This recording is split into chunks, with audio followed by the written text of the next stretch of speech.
I'm getting so fancy. We'll see how this goes, right? Because the microphone's going to be a trick. Okay. This week, we are in Ehwaz through the 14th still. So that's tomorrow. We move out of Ehwaz. We move into Mannaz. And how long are we in Mannaz? I never do retain this. So if you don't worry about it. I just can't hold that sort of thing. We're in Mannaz until the 29th of April. Ehwaz is this rune of the horse. And as we've discussed multiple times already, horse means different things in Old Norse culture. It represents literally like the companion that is our mode of transportation. It represents hard work and how we do the fields so that they actually produce something for harvest. But it also has this deeper implication of Sleipnir, of Odin's eight-legged steed that carried him up and down Yggdrasil. And Yggdrasil itself, etymologically, means horse. It refers to Odin's transportation for the tree itself. So it's the tree itself, the mode of transportation, the act of motion, and kind of sort of the experiences that Odin had all along that way. So there's a lot going on with horse. On top of that, in Old Norse culture, it represented the philia of humanity. And if you Google philia, then you'll get all kinds of crazy stuff that I personally don't feel is well sourced at all. Like it's people making stabs at it. And I'm about to make my stab at it. And that's all it is. And I talk about this in my latest book, From Elder to Ancestor. Philia, in the way that I experience it, is the part of us that walks ahead of us. It is the alarm system. It's the part of us that says, don't go here, turn around, go back now, or this is coming, be wary of it. If you Google it, you get all kinds of like superficial stuff, like it's an animal and it has to be your opposite gender, which means literally nothing to me. And it doesn't go into an expression of what it is or how it functions. If you work with me in soul tending training, we work with a lot of aspects of inner cosmology, and philia is one of those, at least for people who aren't Norse leaning. And I think it's a really important aspect of yourself to be in touch with, the part of you that sounds the alarm. And then, of course, there are other parts that respond to that alarm. That's a whole other thing. Ehwaz is very layered in how we can approach it from the perspective of Old Norse cosmology, to say nothing of like our modern own personal associations with horse and potentially other cultural or spiritual associations we might make with horse. But nonetheless, there's a lot going on in that meaning. And our, I think, animistic approach to it is, how do we take it deeper? How is it alive to us? How do we make it active for us? So this relationship of horse and movement, and particularly this world tree component of horse.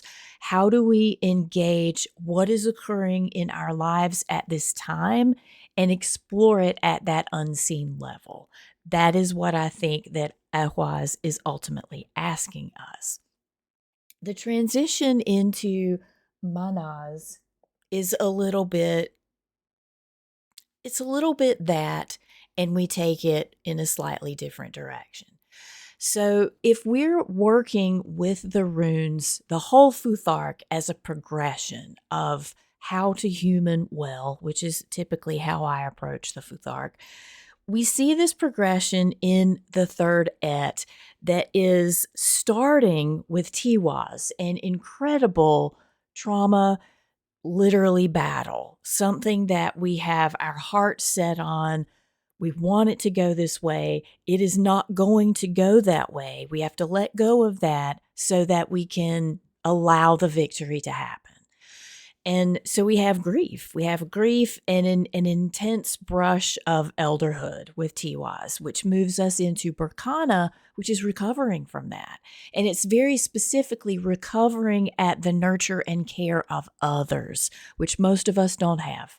We don't have that rehabilitation, the time for that, or others who are tending us to experience that. We move from Burkana into Ehwaz, which is ideally having had that experience on the chaise. We've had the opportunity to be nursed back to health. We're rehabilitated, and we want to learn what the unseen of that experience is or what it has to teach us. We move then into Ehwaz and we have that experience. And in Mannaz, we are asked to bring that to our human community. Ouch. That is also something that many of us don't have. And a nuance of Mannaz, it means literally Manus, the son or one of the sons of Bori Tuisto, Tyr, hearkening back to Tiwaz. And Manus is the son of Tiwaz, Bori Tyr, who actually saves the day. If you read the stories that go along with this runic progression, then we have this experience of Manus being the progenitor of the three iterations of humanity in Germanic Old Norse tradition that become three groups of humans directly born out of the conflict of Tiwaz, who sort of replenish in balance and go forward in a way that people are seen. They're seen, they're heard, and they're held in community. And there are three names of those groups. I never can internalize what they are, but one of them is where Hermione's name came from. So the slight nuance in that whole progression is humanity as it was with Tiwaz could not hold whatever is born from the rehab of Burkana and the taking that into the unseen of Ehwaz. And so there's sort of this component of Mannaz that is who sees you now is going to be new community. The persons who can hold and see you in your new experience, the new version of you that has stepped forward from that experience, it's going to be new community. And if you think about it, this is in keeping with the saying, the prophet isn't seen in their own home. It's hard for the people who saw you before transition to see you renewed, to see and honor the new version of you. It doesn't mean that it can't happen. It's time when we enter the space of a Mannaz, we're considering what new community we might need to find or how we might need to enliven current community to hold us as we are. And I think last week we had Ansu's, sometime in the last couple of weeks, we had Ansu's as the support rune. And I think a little bit of Mannaz bleeds over into our experience of Mannaz in that we have to be willing to share a truth of ourselves for this to happen. And that's not easy. That's not easy to do in American settler culture at all. Not many people want to hear what our truth is. And if they can hear it, they might not like it. They might condemn us for it. So I feel like there are elements of that in Mannaz, the experience of trial and error of finding who your group is that can witness this new version of yourself that's being born, stepping forward, new consciousness. But the thing about Mannaz is that it does come to pass. You are able to bring this component of self forward. It is able to be greeted in some vestige of community that is supportive to you, and so it is held. It is seen, it is heard, it is witnessed. And that's the ultimate memo of Mannaz. And again, just because we're in a current half-month rune doesn't mean we're necessarily having the experience of that right now within a perfect, tidy 2-week period. What it means is we are re-exploring our relationship to Mannaz in this 2-week period. We're re-exploring how we might be able to bring the current version of us into other human spaces. The rune that is the complementary rune to this runecast, the one that's like the verb, how do we make it happen? It describes our experience of this runecast, is Kenaz. And I don't know if that's going to sit well enough for you to be able to see it. It's not. So when I do photos of this, I hold them in place with like museum putty, because that's the only thing that keeps them visible to the camera. Nonetheless, Kenaz. Kenaz is this rune of torch, is literally what it means, as in a small light that lights your way. And another meaning of Kenaz is a boil, as in an irritation under the skin that just, it never really goes anywhere, but it stays irritating. So we have this component of light in a dark space. Like, think of walking in a cave that is otherwise completely dark without the light that you're holding, this speck of light in huge darkness, and we have this meaning of irritation under the skin, this getting on our nerves. Both of those things in my purview come together animistically as calling. So, like, I know people hear that and they're like, that's got nothing to do with Kenaz. That is absolutely correct. In terms of Old Norse context and what we know about it, that is absolutely correct. How I bring that forward into a living energy. What is burning for you? What is the light that guides you in this life? It's what you're here to do. It's what you're here to bear, the unique gift that each of us bears forward. In my vernacular, that is calling. So I guess the way that I would read these together is initially I would put Kenaz with Ehwaz, because we're not really in Mannaz yet until tomorrow. The relationship between Kenaz and Ehwaz, to me, speaks about it speaks of how we locate the unseen, I think, of our calling. Like, how do we bear forward what our calling is? And for me, I visit it as a being. Everything is alive. Everything is relationship. We can interact with it. How do we speak to what we need to see in our unseen right now? And with Kenaz, I'm going to go with that as calling. And with Mannaz, it's a slight twist of the same thing. How do we bring calling forward to our community or communities? How do we bring it forward in a way that meets our need, meets the need of calling itself, again, as a being? And how does that calling bless our community? One of the things I say over and over that flies in the face of a lot of current conversation around how we bear our gift, what our gift is, that gift isn't for you.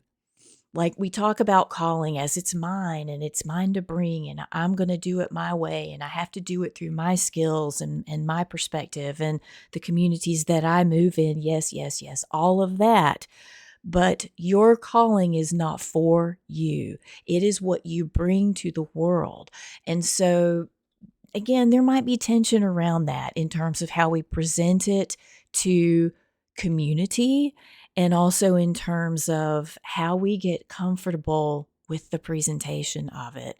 And that is a lifetime. That is a lifetime exploration, and it changes just as nuance of community changes. The direction that we're working with is below. And I represent that with a piece of lapis lazuli. So our experience of direction in the way that I hold space for this runecast is how we best ground for whatever the work is that we're doing this week.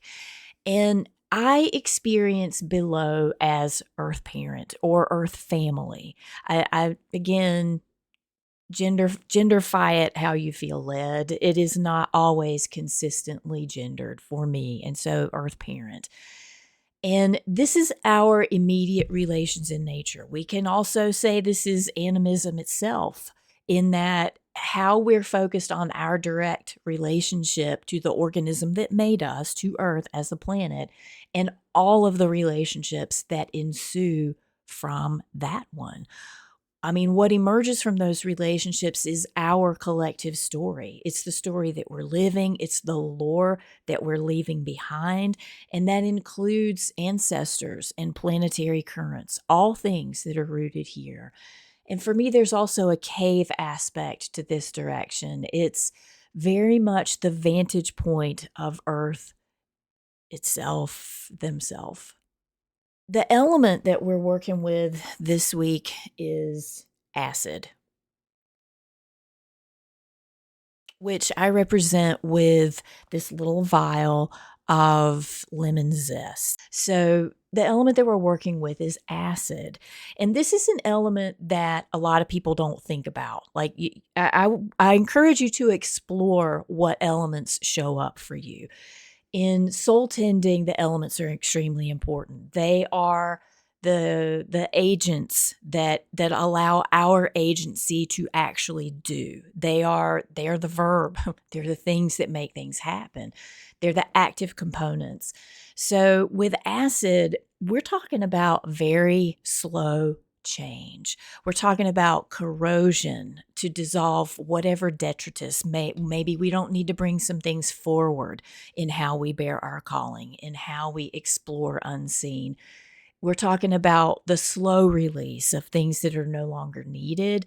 That's the superpower of acid. It erodes away what we cannot, or perhaps what we shouldn't carry forward. And in this way, I think acid is more about tending. Like, some things have a Shazam. They have like an instant healing or curative component. No, acid is about tending. It's about things that take a long time to look after. And it's about the process and staying with it. I know I talk often about how, one of the big three things that I think we miss in modern paganry is attention, a process, like staying with something, consistency. And this is a good time to work with sacred acid to loosen up and drop whatever crud it is that we're carrying that just cannot be part of how we experience our unseen, what we bear forward from Ehwaz right now. And it can't be part of what we're bringing into community with Mannaz. It may be that we can't bring something forward into community until we work with acid a little bit. I'm going to use the lapis for our direction to determine what season we're working with. And these are the seasons that are represented. And I know that some of us have more than 4 seasons. Where I live absolutely has more than 4 seasons. And sometimes that gets reflected in where it lands.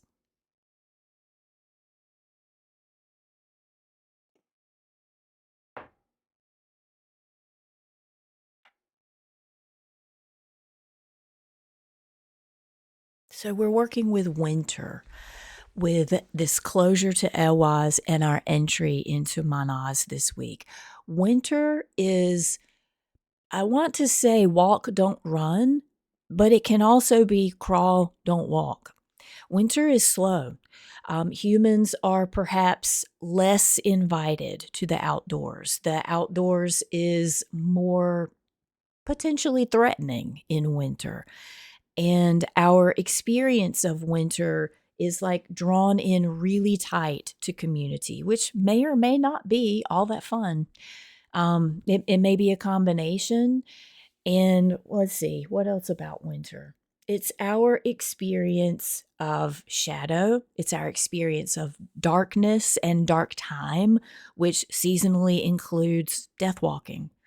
So all of these things might be on the table for what needs to happen in how we hold our experience and of Ehwaz, our experience of our unseen this week. And it may be very specific unseen, not unseen in general, especially since we're kind of at the closure point with Ehwaz.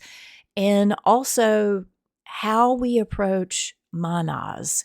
We might need to death walk some things. Again, kind of coming back to acid, we might need to let go of some things or slow down, slow our roll in terms of what calling components we want to introduce to Mannaz over the near future.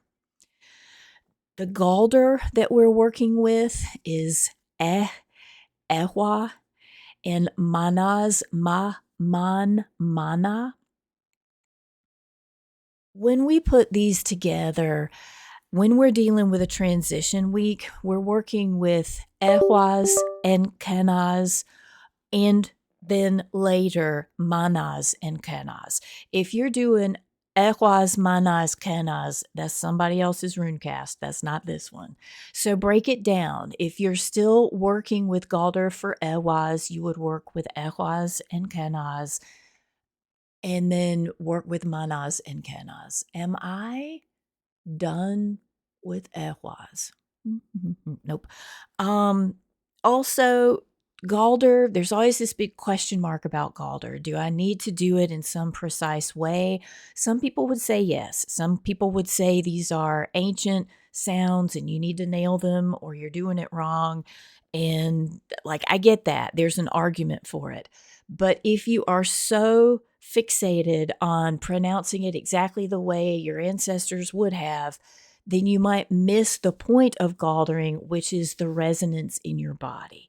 And where you feel that resonance is where that galder is working. And so the more you have an understanding, I would suggest, of energy hygiene, energy tending, the more you can recognize what that part of the body stands for or component of the field around you, what it typically means, and that galder is addressing that thing. So let's see. This is how this galder comes together for me. Ewa kena, ewa kena, ewa kena, ewa kena, ewa kena, ewa kena.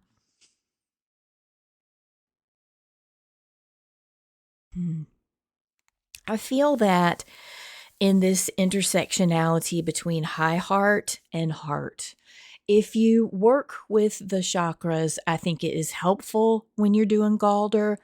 You can explore the Hvels of Megan, which are a Nordic potential correspondence with energy centers. Nobody knows this for sure. There's literally no specific precedence for it. There's no writing about like what it meant to them and what it would have indicated. There is only our conjecture of understanding what other energy centers, and there are more than chakras.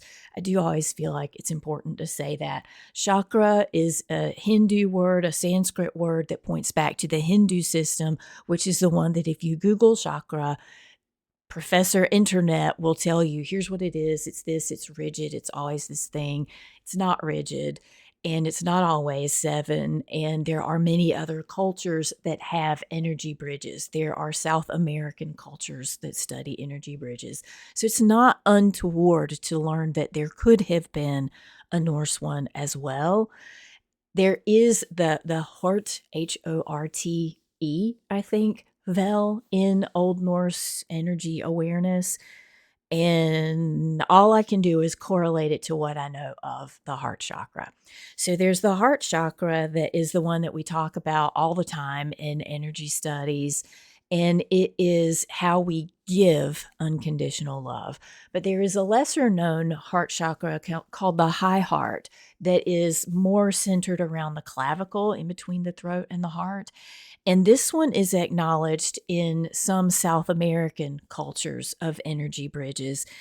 And curiously, before I knew that it actually existed in other cultural energy representations, I saw it in children. And I was like, I'm doing the chakra system wrong because I see stuff that isn't there and other people don't see it. It's born active in probably later Gen X and forward. And so we have it as older people, older generations, and we can activate it. But this one is how we receive unconditional love. Whole different ball game. So when I do this Galder, I feel it like as an intersectionality between those two heart energy experiences. And honestly, I have to sit with that a little bit and do it some more to really understand what that's communicating for me. I would love to hear how this Galder works for you, how this transition from Ehwaz into Mannaz shapes for you. And as always, thank you for all you do in the world.